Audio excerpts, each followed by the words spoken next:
All right, let's get into the quarterbacks Yes, here. sir. The starting quarterbacks on a bye this week. These are big names. QB4, I've heard of Jalen all Hurts. these guys. Baker Mayfield, who's hit a rough patch, but Baker Mayfield for a lot of weeks was helping teams single-handedly win. Maybe a good opportunity for the Bucs to get healthy there. Justin Fields, who's been the fantasy roller coaster of quarterbacks.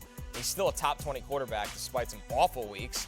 And then Dylan Gabriel, which I would say hopefully you're not starting Dylan Gabriel, but Dylan Gabriel starts in our Superflex League. Yeah, so there's a world where he is. 100%. But obviously Hurts and Mayfield, we don't know names. if big names, and we don't know if Jaden Daniels is going to be back. We think he will be for Sunday night against the Seahawks, but we don't know if he will be. We don't know if Michael Penix will be back. I mean, there's a bunch of guys that are sort of banged up. So there's a chance that even if you don't have Hurts or Baker, or whatever, rolling out Fields or Gabriel, that you might, who knows? Maybe you're rolling out Carson Wentz desperately in a deep league. The Saints might be moving to Tyler Shuck officially. Yeah. Spencer Rattler has been viable in two quarterback leagues for a couple weeks there. So we don't know if Bryce Young is coming back. So there's just a lot of turmoil in the pass catcher area here, and so I want to start off with the Traveler. The Traveler tops the list, 58% available, and Matthew, he's got the Raiders, which makes him, a play that could be interesting, and he's been better lately.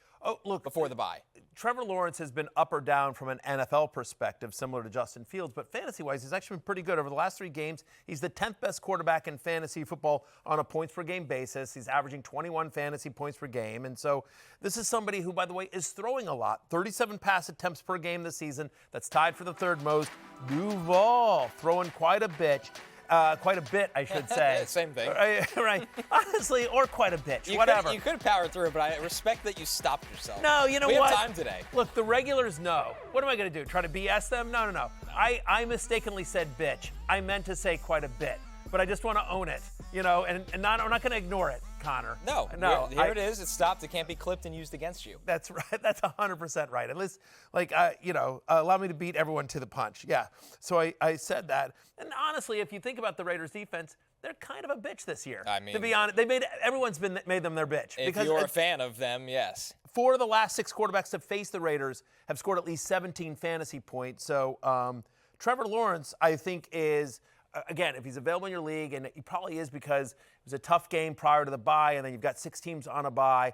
Brian Thomas, again, we're wondering about his health, but we saw the Travis Hunter breakout before the bye. Hopefully, BTJ is a little healthier as well. They've been getting a little bit of production from Brenton Strange and Parker Washington. The usual cast of characters. Yeah. We'd like to see them feature Travis. But the Traveler, anyway, the Traveler's out there in almost 60% of leagues, and he tops the list. I do feel bad, and I want to apologize here. I want to take one moment here to apologize to the social team here at FF Happy Hour, because they're the ones that have to clip all this, and now they're going to have to get around 45 seconds of bitch talk. The edit might be long. Yeah. Here comes Scattaboo. Connor, don't encourage him. I'm not going to lie. I do morph into a different character when it's just a 2-man show.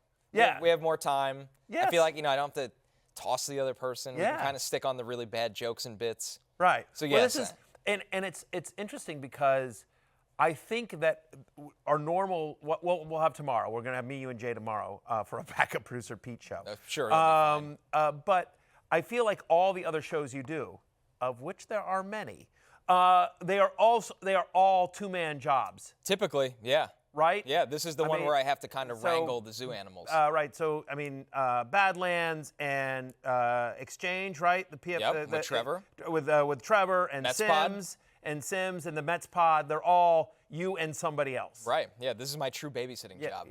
But not today. Not today. Not today. Not today. Screw Jay. Do we even need him back tomorrow? Let's be careful there, because we might need him back at some point. A lot of people saying that my tribute to Jay is wearing a hoodie today, and to that I say you are correct. Yeah. This is my tribute to Fair. Jay. All right, other quarterback on the list here, Sam Darnold. He is 64% available, which seems a little surprising for how good Sam Darnold has been. Sure, you don't get the rushing, but this is another one, Matthew, coming off the bye week and a soft landing against your Commanders secondary. My brutal. Since week 2, my Commanders giving up the 2nd most fantasy points to opposing quarterbacks. They're giving up 21.3 fantasy points per game. They give up 9.1 yards per pass attempt. That is most in the NFL. So do you think Jackson Smith and Jigba can have fun with that? Yes, sir. Indeed, he can. It's weird because Sam Darnold has played unbelievable enough. I don't know if it's because he had such a bad meltdown at the end of last year, because he was so he wasn't great up until his year in Minnesota. Right. And so many people sort of said, oh, well, that was a function of the offense and the play calling. Had Justin Jefferson, Kevin O'Connell fluky, Kevin O'Connell, Yep. system quarterback, whatever. Yeah. The Vikings got rid of him. How good could he be? And now he goes to Seattle, which is, I know it sounds insane to call them a small market team because Seattle's obviously Amazing like one of the fan base, right, very successful. very successful, and it's probably like the 12th biggest city in America. But it feels like a small market thing just because they're in the upper Northwest and they don't get the national attention that they probably should. That's fair. They're I mean, whatever. You turn on any network, ours included, but like ESPN, and they're talking about the Cowboys 8 million times. That's exactly right. No one's ever talking about the Seahawks. Even in that division, it's much more about, the Rams and Matthew Stafford, Kyle Shanahan and Christian McCaffrey. Right. Oh, by the way, Kyler Murray. The Seattle Seahawks just never make any noise. They're not loud. That's the difference. They're not loud. They're just really functional at this point. And I also, by the way, and Sam Darnold doesn't run either, but 2 of the last 3 games, Sam Darnold has finished as a top 10 fantasy quarterback. He's had at least 2 touchdown passes in 4 of the last 6. So there is a solid floor there coming out of the bye, you feel like. And just to the eye test, Connor, he's played phenomenal. He's playing really well. And you think of some of the fluky things, like when they let Cooper Kupp throw a pass and he threw an interception, and it's like, you don't have to get cute like that. Just let Sam Darnold go win you the game. So, just to reinforce this, the Commanders have given up the 3rd most fantasy points to quarterbacks this year. Yes. So, once again, this is a good matchup. Sam Darnold is really good. And another point, Matthew, I don't think people looked at Jackson Smith-Njigba as a superstar going into the year. Now he is a superstar. If we redrafted today, Jamar Chase is the first wide receiver off the board, but there's a strong argument that Jackson Smith-Njigba is the number 2 guy. Ved, of course, a happy hour regular. Sam Darnold or Jackson Dart this week? Jackson Dart at home against the 49ers. No team in the NFL has given up more passing yards per game than the San Francisco 49ers. That's a tough one. That's a great question, Ved, FF Happy Hour regular. And a lot of people might think, wow, Ved, great question. He's probably rising up the power rankings. No, he's not. Because I do my rankings on Tuesday night, Ved. I don't actually know where my projections are going to land. My rankings aren't going to come out until tomorrow. So now I have to think on the spot as to whether I would start Sam Darnold or Jackson Dart. I think you I'd go with Dart just because I feel like there's a little bit more to the floor. It's a higher ceiling because of the rushing. With the rushing. And again, by the way, with no Cam Scatterbo, we'll talk about Tyrone Tracy coming up here in a second, but with no Cam Scatterbo, you feel like they might use Dart's legs around the goal line even more. Yep. So it's super close. My suspicion is they're going to be within 2 spots of each other. Good question, Ved. But I think my gut at the moment is Dart just because of the dual threat. I'd be curious to look into how Robert Saleh's defense is fair against rookie quarterbacks. Yeah, that's before fair. Making that decision. I don't know off the top of my head, so that's something I would look into going into the week. By the way, look ahead line right at the moment is 48.5 is the over-under in that game. 45.5 is Seattle-Washington. I feel like the Commanders, I get it, they're bad.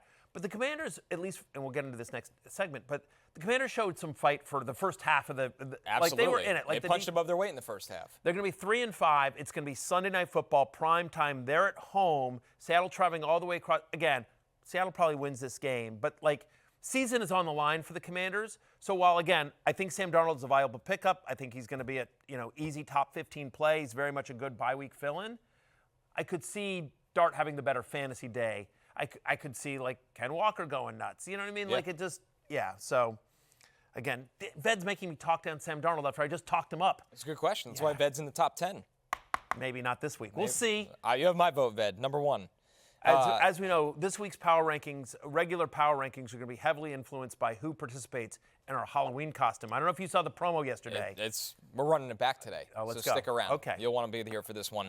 Hey, it's Matthew Berry from NBCSports.com and RotoWorld.com, and I want to thank you so much for watching whatever it is you just watched, or if nothing else, being too lazy to click out of the autoplay after this video started, after whatever it is you actually wanted to watch finished.